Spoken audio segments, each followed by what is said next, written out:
Makanya ketika Ramadan itu pikirannya adalah, oh ini masuk puasa, nanti aku akan sahur, nanti habis sahur ke masjid, habis ke masjid jalan-jalan pagi, habis itu kemudian ke sekolah. Mengejar ridha Allah, itulah yang harus kita lakukan. Zikrullah itu membuat kita cepat untuk bahagia. Dengan mengingat Allah, yang namanya hati itu menjadi tenang. Bismillahirrahmanirrahim. Assalamualaikum warahmatullahi wabarakatuh. Waalaikumsalam warahmatullahi wabarakatuh. Ustaz, Yuk. ada beberapa mungkin perbedaan yang dirasakan oleh generasi sekarang sama yang dulu. Yang dimana Ramadan itu dulu itu Ramadan itu sangat dinanti-nanti, bahkan di kampung-kampung itu luar biasa menyambut Ramadan, anak-anak. Tapi mulai zaman sekarang itu rasanya itu seperti itu langka, seperti itu. Nah, ini mungkin ada beberapa perbedaan, Ustaz. Apa sih perbedaan Ramadan zaman dulu sama Ramadan zaman sekarang?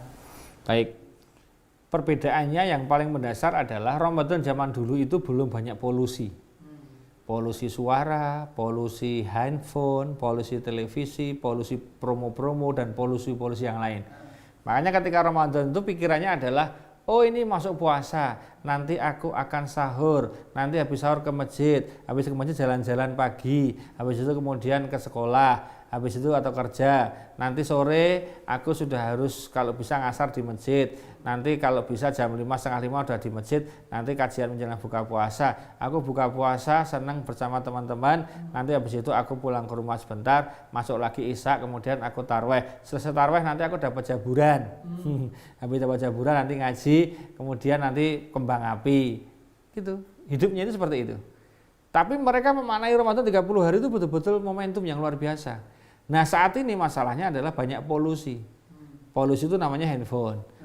Misalnya akhirnya mau tidak mau kita menjadi punya acara-acara di luar acara utama.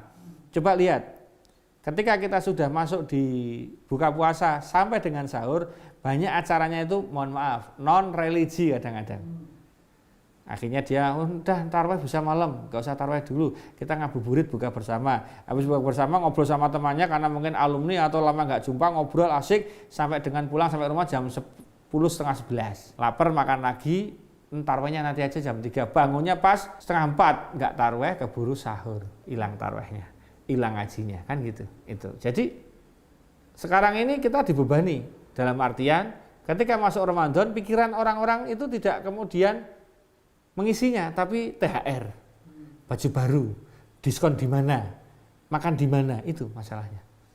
Dan itu faktual. Sehingga kan banyak orang begitu masuk Ramadan itu nggak begitu bahagia, kenapa? Wah ini saatnya bayar THR karyawan. Wah ini saatnya. Jadi dia beban, dan itu dunia gitu. Harusnya kita kebalik.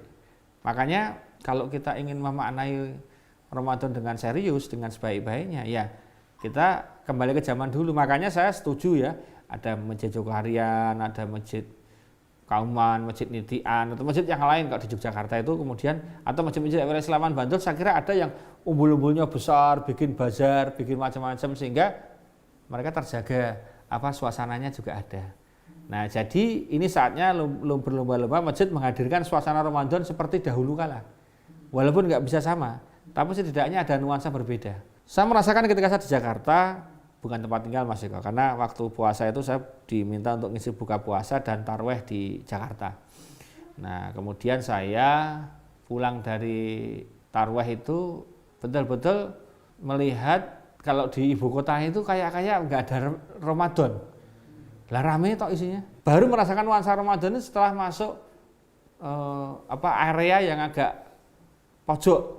Baru ada ngaji di horen masjid, yang begitu di kota enggak. Malah saya kan beberapa kali ada acara puasa di Jakarta. Nah waktu itu saya masih ingat, saya malam itu diajak pergi, ya untungnya saya sudah tarweh ya, habis tarweh itu diajak pergi ke salah satu mal besar. Dan malnya itu ya terkenal dengan itu di daerah Tangerang ya. Namanya terkenal dengan SMS. Ya, saya nggak sebut nanti menjadi viral nanti. SMS itu ya, tempat malnya sudah banyak kenal lah. Ini di sana setiap malam Mas Eko itu ada live musik. Itu live musiknya itu rutin sampai pagi.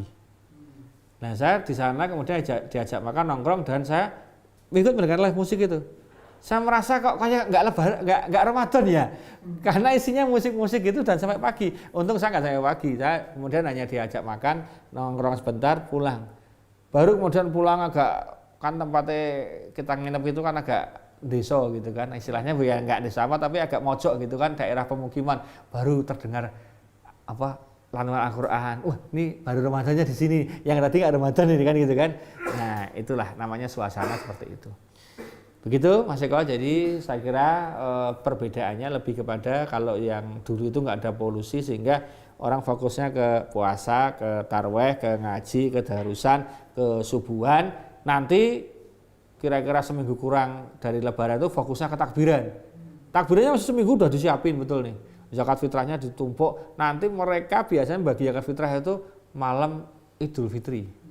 Nah, itu panitianya heboh itu, keliling nanti dodok-dodok, Assalamualaikum lantar zakat gitu kan. Sekarang enggak, dibagi di awal, dibagi di pertengahan, karena mereka mau mudik Mas. Jadi itulah namanya polusi banyak. Nah, oleh karena itu bagaimana agar suasananya tetap bagus ya kita mensuasanakan diri sendiri, minimal di rumah kita, di kampung kita, di masjid kita itu kita bikin suasana berbeda, ada lampu-lampunya, ada nuansanya dan jangan hanya bazar doang, tetapi kegiatannya harus kita push juga ya, untuk anak-anaknya, untuk remajanya, untuk orang tuanya, termasuk kegiatan iktikaf selama 10 hari terakhir nanti.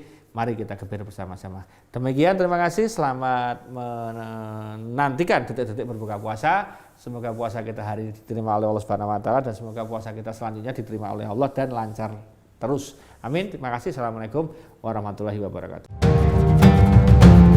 Mengejar ridha Allah, itulah yang harus kita lakukan. Zikrullah itu membuat kita cepat untuk bahagia.